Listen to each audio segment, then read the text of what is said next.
ٹوپی جو ہے وہ ٹیڑھی ہو سر کے اوپر. تو یہ کج رخی اور کج کلاہی یہ تمام چیزیں جو ہیں یہ ہے وَلَا تُصَعِّرْ خَدَّكَ لِلنَّاسِ. جب کسی انسان کو خیر کی توفیق مل جاتی ہے، بھلائی کی توفیق مل جاتی ہے، جب وہ فطرت کے راستے پر چل رہا ہے اور نیکی کے راستے پر چل رہا ہے، تو اب سب سے بڑا خطرہ جو اسے لاحق ہو جاتا ہے، شیطان جو ہے اس کے لیے سب سے بڑا گڑھا جو کھودتا ہے جس میں کہ وہ گرا سکتا ہے اس کو، اگر انسان جو ہے چوکس اور چوکنا نہ ہو، تو وہ یہ کہ غرور پیدا ہو جائے، زوم پیدا ہو جائے اپنی نیکی پر، اپنے تقوی پر، اپنی بھلائیوں پر، اپنی عبادت گزاری پر. اگر زوم پیدا ہو گیا and you look down upon the others، دوسروں کو آپ بنظر استحقار دیکھنے لگے، تو آپ کی ساری اچیومنٹس زیرو سے ضرب کھا کر زیرو ہو جائے گی، gone with the wind، ختم. اس لیے یہ بہت بڑی بات ہے. حدیث میں آیا ہے لن يدخل الجنہ من کان فی قلبہ مثقال ذرۃ من کبر.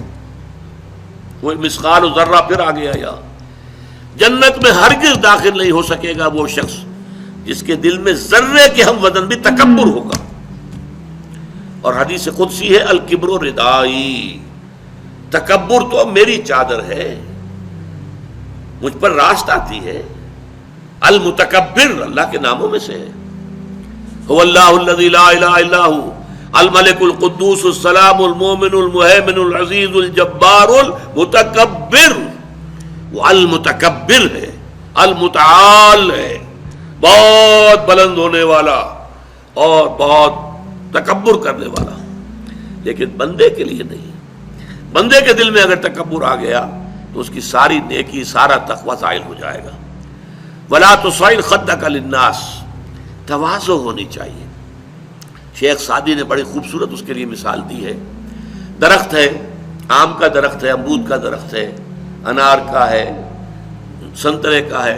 جب اس پر پھل آتا ہے تو شاخیں جھک جاتی ہیں. اسی طرح انسان کو اگر اللہ تعالیٰ خیر عطا کر دے، اچھے ثمرات اس کی سیرت میں، اس کے کردار میں، اس کی شخصیت میں، علم کے اعتبار سے، کردار کے اعتبار سے بھلائیاں آ جائیں، پھل آ گیا ہے، تو اب اس کو جھک جانا چاہیے، تواضع ہونا چاہیے. اس کے بجائے اگر تکبر ہو گیا، گردن اکڑ گئی، تو معلوم ہوا کہ بس سارا اپنا کیا دھرا جو ہے وہ ضائع ہو جائے.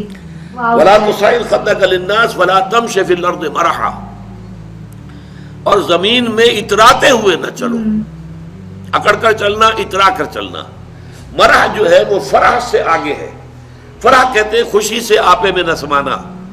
وہ تو خوشی سے آپے سے باہر ہو گیا، یا وہ نہیں سما رہا تھا، وہ کوئی اور لفظ میرے ذہن میں نہیں آ رہا اس وقت. تو یہ جو اس فرح سے آگے مرح ہے، اس میں یہ ہے کہ انسان اترا کر اپنی بڑائی، اپنی خوبی کا اظہار بھی کرتا ہے. وَلَا تَمْشِ فِي الْأَرْضِ مَرَحًا. اب آپ دیکھیں گے کہ یہ مضامین جو ہیں قرآن مجید میں ان کی اہمیت کا اندازہ اس سے ہوگا. سورہ بنی اسرائیل کے 4 رکوع میں بھی آئے ہیں وَلَا تَمْشِ فِي الْأَرْضِ مَرَحًا، زمین میں اکڑ کر مت چلو، یہ وہاں بھی آیا ہے. اسی طریقے سے اور دوسرے مقامات پر سورہ الفرقان کے آخری رکوع میں بھی آیا ہے وَعِبَادُ الرَّحْمَنِ الَّذِينَ يَمْشُونَ عَلَى الْأَرْضِ هَوْنًا. اللہ کے نیک بندے تو وہ ہیں جو زمین پر چلتے ہیں تو آہستگی کے ساتھ چلتے ہیں. وہ زور سے قدم مار کر نہیں چلتے، گردن اکڑ کر نہیں چلتے، گردن اکڑا کر نہیں چلتے. اور گردن بھی اکڑی ہوئی ہو اور سر کے اوپر ایک جو ہے صافہ، اس کا ترا بھی جو ہے وہ بڑا اونچا کر لیا گیا، تو اس سے کیا ہوتا ہے؟ اِنَّكَ لَن تَخْرِقَ الْأَرْضَ وَلَن تَبْلُغَ الْجِبَالَ طُولًا. تم کتنے ہی زور سے پاؤں مار کر چلو گے، ہماری زمین کو پھاڑ نہیں سکتے. اور کتنی ہی گردن اکڑا لو اور کتنا ہی ترا چڑھا لو، پہاڑوں کی بلندی تک تو نہیں پہنچ سکتے. تو یہ در حقیقت مضمون بہت اہم ہے، متعدد مقامات پر آیا ہے. اور سورۃ الفرقان کا جو آخری رکوع ہے وہ تو ہمارے منتخب نصاب میں ہے، اور وہ تفصیل سے ہم پڑھیں گے. تو وَلَا تُصَعِّرْ خَدَّكَ لِلنَّاسِ وَلَا تَمْشِ فِي الْأَرْضِ مَرَحًا إِنَّ اللَّهَ لَا يُحِبُّ كُلَّ مُخْتَالٍ فَخُورٍ. یقیناً اللہ تعالیٰ کو بالکل پسند نہیں ہے جو اکڑ کر چلنے والے ہیں اور شیخی خورے ہیں. مختال کا لفظ بڑا پیارا ہے، یہ خیل سے بنا ہے. خیل جو ہے اعلیٰ نسل کا گھوڑا، بہت اونچی جس کی پیڈگری ہو. اگر آپ اس کی چال دیکھیں گے، اس کی چال میں ایک تمکنت ہوتی ہے.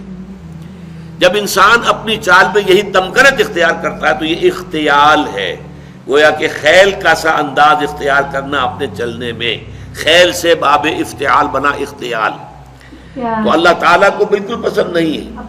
کل مختال فخور، فخر کرنے والے، اپنی نیکیوں پر، اپنی دولت پر بھی فخر ہوتا ہے، لیکن اپنی نیکی پر بھی ہوتا ہے، اپنے علم پر بھی ہوتا ہے، اللہ بچائے، اپنی عبادت پر بھی ہوتا ہے، اللہ تعالیٰ اس سے اپنے حفظ و امان میں رکھے۔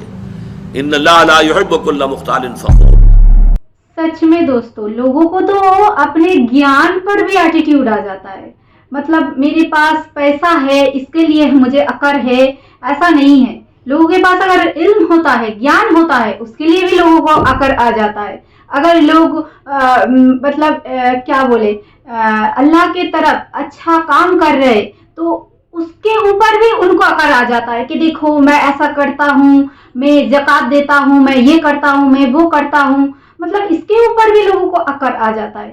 تو دوستو، کوئی بھی عقر اللہ کو پسند نہیں ہے، کوئی بھی ایگو، کوئی بھی اہنکار اللہ کو کبھی پسند نہیں آئے گا، اور ان لوگوں کو اللہ صحیح راستہ دکھائے جو لوگوں کے اندر ایسا ایگو بھرا ہوا ہے، ایسا اہنکار بھرا ہوا ہے کہ میں یہ کر سکتا ہوں یا میں یہ کر سکتی ہوں، میرے پاس یہ ہے، میرے پاس وہ ہے۔ ارے میرے پاس کیا ہے کیا نہیں ہے وہ اللہ پاک جانتے ہیں، اور سارے کچھ انہی کا ہی تو دیا ہے۔ تو دوستو، ڈاکٹر اسرار احمد جی کو اگر آپ لوگوں نے اچھے سے سنا ہے تو ویڈیو آپ لوگوں کو کیسا لگا، سمجھ میں آیا کچھ؟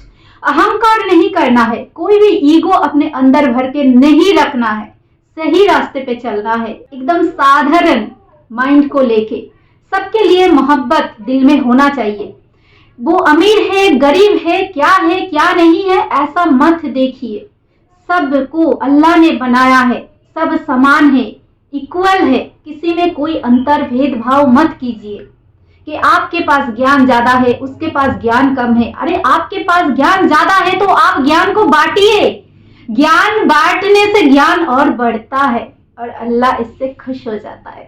دوستو، کیسا لگا ویڈیو بتائیے گا ضرور کمنٹ سیکشن میں، اور ایک لائک کر کے ویڈیو کو شیئر کر دینا، ٹھیک ہے؟ چینل میں اگر نئے ہیں تو ریکویسٹ ہے چینل کو سبسکرائب بھی کر لینا، تاکہ شونیا دی جب بھی نیو ویڈیو پبلش کرے، اپلوڈ کرے، ترنت ہی نوٹیفیکیشن آپ لوگوں کے پاس پہنچ جائے۔ تو آج کے لیے اتنا ہی، پھر ملتے ہیں زبردست ویڈیو کے ساتھ، تب تک کے لیے مجھے دیجیے اجازت۔ اللہ حافظ۔